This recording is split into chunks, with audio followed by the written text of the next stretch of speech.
All right, so we're going to be taking a deep dive today into this proposed ceasefire between Israel and Hamas in Gaza. Yeah. You sent over a whole bunch of articles detailing this potential truce. Right. And it's been 15 months of just really intense conflict. So Yeah. it's a big deal. This is a story that really does have global implications. Absolutely. You know, people's lives are hanging in the balance. Mm-hmm. Economies are on edge, and there's just a lot of political maneuvering happening. For sure. Behind the scenes. Yeah. One of the things that I think is so striking about this is the urgency. Yeah. Like surrounding these talks, right? It's not just about trying to end the immediate violence. Right. There's a ticking clock here tied to the incoming U.S. president-elect's inauguration in just a couple of weeks. Yeah. So it's really adding like another layer of pressure and to this already volatile situation. The Financial Times mentioned that, really? the outgoing president is really pushing for a resolution before he leaves office. Makes it. But I think it's good for us to maybe back up for a second and kind of set the scene. For anyone who may not be following this conflict super closely, can you just give us like a snapshot of what the situation is actually like in Gaza right now? Yeah, so imagine a place that's been under siege for over a year.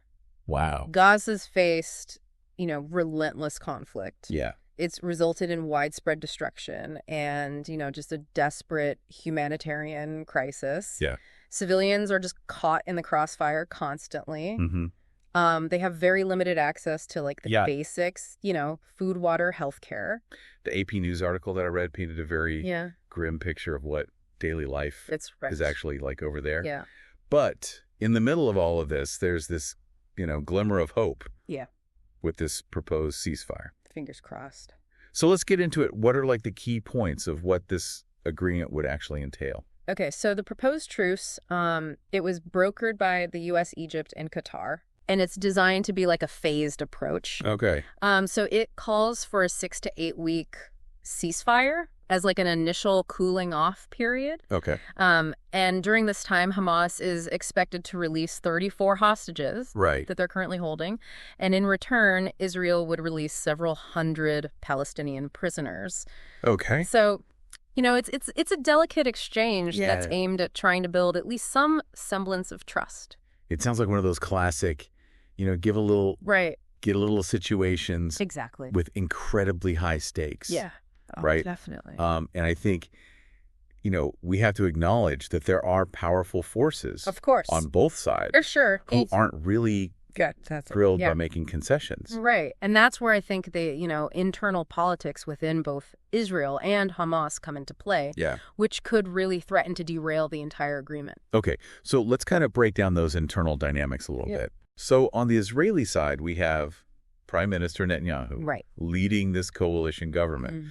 So what are some of the challenges that he's facing in trying to get this ceasefire approved? Yeah, so Netanyahu is kind of in a tough spot here.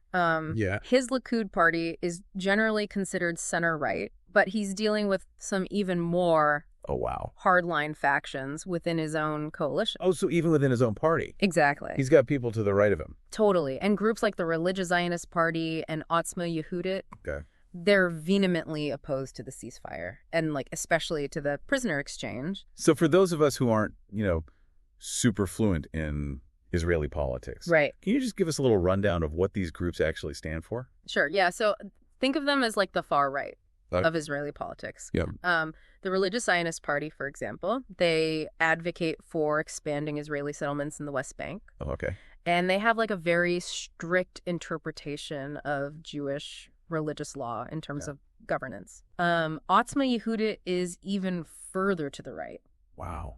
Often labeled as ultranationalist. Okay. And they're known for their strong anti-Arab stance. So it sounds like Netanyahu is walking a tightrope here. He is. He's trying to appease international pressure for a ceasefire, but he's also trying to keep his coalition partners happy. Right. And those partners are the ones who view any kind of compromise with Hamas. Yeah. As a betrayal. Exactly. It's a really high-stakes balancing act. And the consequences of failure are huge. Yeah. So we'll see. And then on the Palestinian side, we've got Hamas, who controls Gaza. They're the ones holding the hostages. Right. And they're demanding prisoner releases. Yep.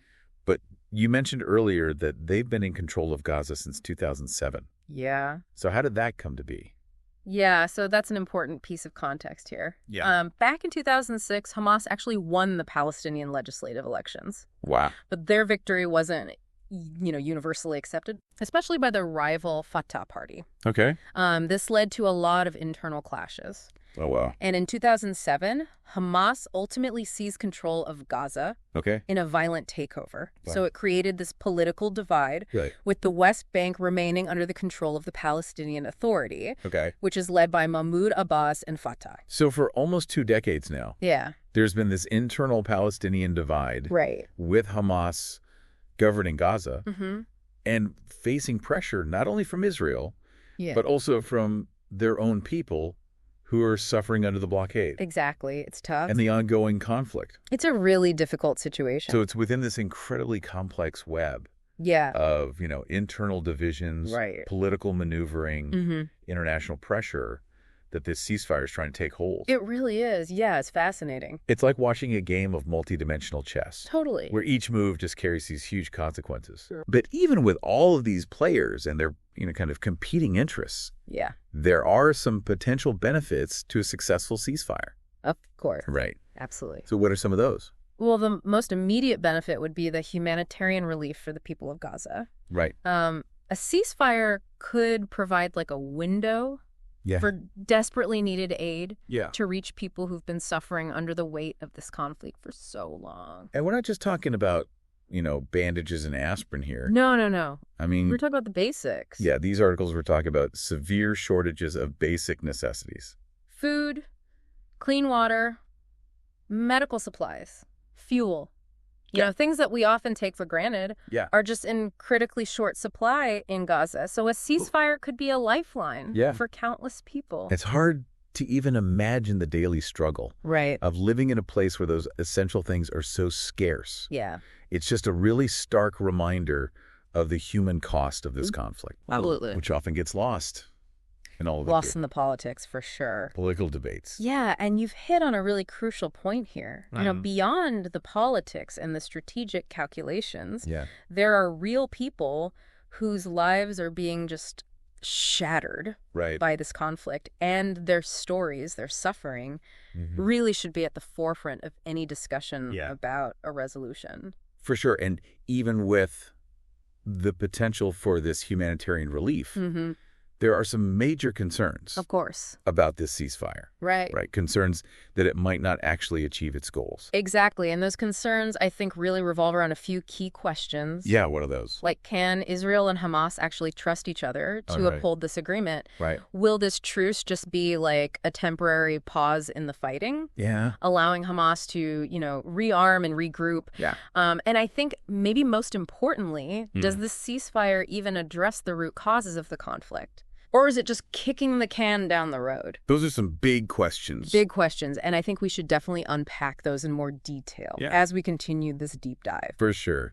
But before we move on, I just want to make sure that we've covered all of the major players here. Okay. So we've talked about Israel and Hamas. But there are also these mediators, right? Right. U.S., Egypt, and Qatar, who are playing key roles. They are for sure. Each of these mediators has their own interests and motivations for pushing for a ceasefire. Okay. The U.S. under the outgoing Obama administration has, long been involved in trying to broker peace in the region. Egypt, as a neighboring country to both Israel and Gaza, obviously has a vested interest in regional stability. Makes sense. And then Qatar, despite its sometimes, controversial role in the region, has been actively involved in providing humanitarian aid to Gaza. So we really have this intricate web of competing interests, internal factions, international pressure, all converging, coming together around this very fragile ceasefire agreement. It's a lot. It's a lot to process, but I'm really eager to dig deeper. Me too. And explore what the potential outcomes might be, both positive and negative. Let's do it. Yeah, it really is a lot going on. And as we dig into this further, I think it's important to remember it's not just about the politics and the security concerns, Oh, what else should we be thinking about? Well, let's shift gears for a minute and talk about like the economic ramifications of this potential ceasefire. Okay, yeah. What kind of economic impact are we talking about? So for Gaza, the potential upside is actually huge. Wow. We're talking about, the possibility of reconstruction, chance to rebuild their economy, their infrastructure. Everything's been so devastated. And that rebuilding effort, I mean, it would require massive resources, right? Absolutely. Construction materials, skilled labor. It could really be a catalyst for growth. Exactly. It's not just about, bricks and mortar, though. The potential easing of the blockade on Gaza as part of this ceasefire agreement, that could be a game changer. Okay, so like opening the doors to trade, allowing goods and services to flow more freely. Exactly. Think about it. If businesses in Gaza can access broader markets, they can import and export more easily. The potential for revitalization is huge. Yeah, I see where you're going with this. But it's hard to imagine like a quick turnaround given the level of destruction and the kind of deep-rooted economic challenges that Gaza has faced for years. Right, and that's a valid point. Years of conflict and the blockade have taken a heavy toll. Yeah. It won't be easy, right, but the potential is there. Think about industries that could flourish, like construction, agriculture, fishing, even tech, if they can tap into global markets. And what about Israel? Like, what's in it for them economically? Well, for starters, a ceasefire means a reduction in military spending. These prolonged conflicts are incredibly costly, both in terms of resources and manpower. Right. It makes sense. If they can shift those resources towards other priorities, it could have a positive impact. Absolutely. And there's also the potential for more stable trade relations with their neighbors. Yeah. If the region is calmer, trade routes become safer, and that benefits everyone involved. So it's like a domino effect. Reduced tensions lead to increased economic activity, which in turn can create like a more stable and prosperous region. Exactly. And that potential for stability, it could also attract something else, foreign investment. Oh, interesting. If investors see a region on the path to peace and economic growth, they're much more likely to, put their money in and further fuel that growth. So win-win for everyone.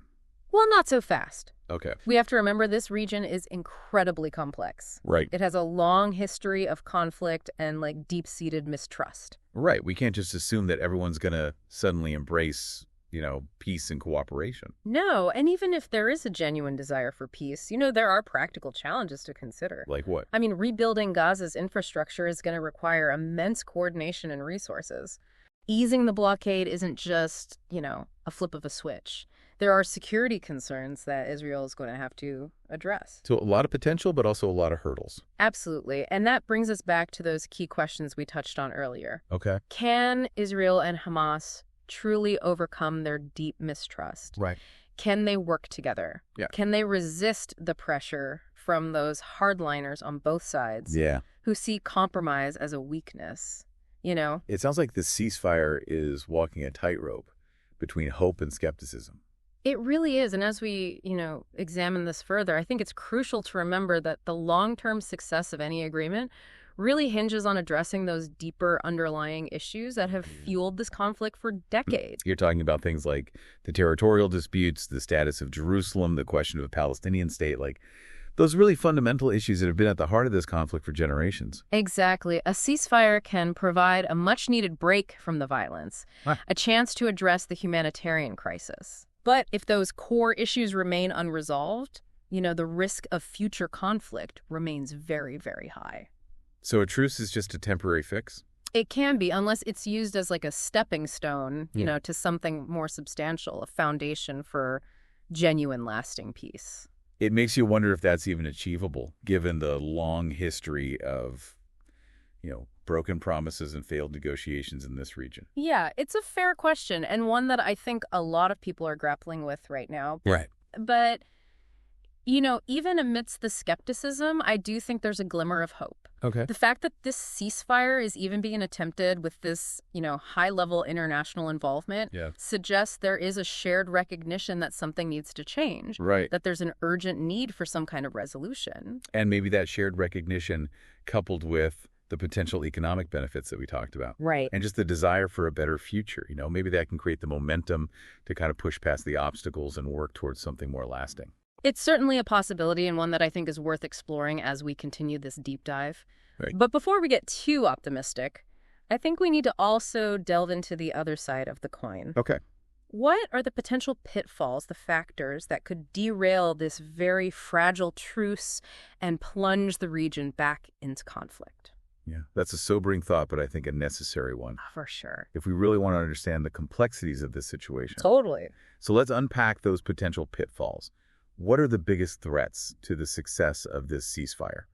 So we've talked about some of the, potential upsides, the benefits of the ceasefire, both humanitarian and economic, but also the kind of underlying mistrust and the political realities that could make it fall apart. It's definitely a balancing act. And if we're really going to assess how viable this truce is, I think we need to look at the potential spoilers. Right. The people who could actually derail the whole thing. Exactly. And I'm talking about those hardline factions we mentioned before, the groups within both Israel and Hamas that really see compromise as a betrayal. On the Israeli side, those would be the far-right political parties. Right. The ones who just fundamentally oppose any concessions to Hamas. They see the ceasefire, especially the prisoner exchange, as a sign of weakness. And they're not just going to sit back and let it happen. No, they have a lot of political power within Netanyahu's coalition government. Yeah. They really, try to undermine the agreement from within and maybe even force a political crisis. And what about on the Palestinian side? Are there similar factions within Hamas that could sabotage the truce? Oh, for sure. Hamas isn't a single unit. There are different wings of the organization, some more pragmatic and some much more militant. The ones who see armed struggle as the only way to achieve their goals might view the ceasefire as a betrayal. So even if the top leadership on both sides really wants this truce to work, they might not be able to control those more extreme elements within their own ranks. That's a big concern. And then there's the whole issue of trust, or the lack of it. Wow. Can Israel and Hamas really believe that the other side will honor their commitments after years of broken promises and failed ceasefires? It's like trying to build a house on quicksand. It really is. And this lack of trust makes it so much harder to even address those fundamental issues that are driving the conflict, the territorial disputes, the status of Jerusalem, the question of a Palestinian state. It's like trying to treat the symptoms of a disease without dealing with the underlying cause. Exactly. And I think that's maybe the most sobering thought. Even if the ceasefire does succeed in bringing a temporary halt to the violence, it won't necessarily lead to a real resolution of the conflict. It's a reminder that peace is more than just not fighting. It requires addressing those deep-rooted grievances and finding a way for both sides to coexist peacefully and securely. Couldn't have said it better myself. And that requires not just a ceasefire, but a change in attitudes, a willingness to compromise, a commitment to finding solutions that work for both Israelis and Palestinians. It's a tall order, especially given how long and how painful this conflict has been. But if we've learned anything from this deep dive, it's that the ceasefire is a critical moment. It really is a moment of both danger and opportunity. The choices that are made in the next few days and weeks will have a huge impact, not just for the people directly involved, but for the whole region. So where does that leave us? What's the takeaway for people trying to understand what's happening? I think the most important thing is to remember that the ceasefire isn't the end goal. It's a potential starting point, a window of opportunity to try and build a more sustainable peace. A window that could close pretty quickly if those underlying issues aren't dealt with. Exactly. This truce is fragile. It's constantly under threat from those who see compromise as weakness. It needs to be carefully nurtured. There needs to be a commitment to dialogue and a willingness to make difficult choices. So a time for cautious optimism, but also a clear-eyed view of the realities of this conflict. I think that's a good way to put it. And it's a reminder that peace isn't a destination. It's a process, a journey that needs patience, perseverance, and a belief that even in the darkest times, there's always a possibility for hope. Well said. It's been a fascinating and at times a little overwhelming deep dive into this complex situation, but I feel like I have a much better grasp of what's at stake and what the potential path forward might be. Me too. And I think that's the best we can hope for in a situation like this, to stay informed, to have these conversations, and to never lose sight of the human cost of this conflict. The future really does depend on the choices that are made and the willingness of both sides to break free from this cycle of violence. Those are wise words to end on. Thanks for guiding us through this deep dive. And to everyone listening out there, stay engaged, stay informed, keep those critical thinking skills sharp. We'll be back soon with another deep dive into a topic that matters. Until then, take care.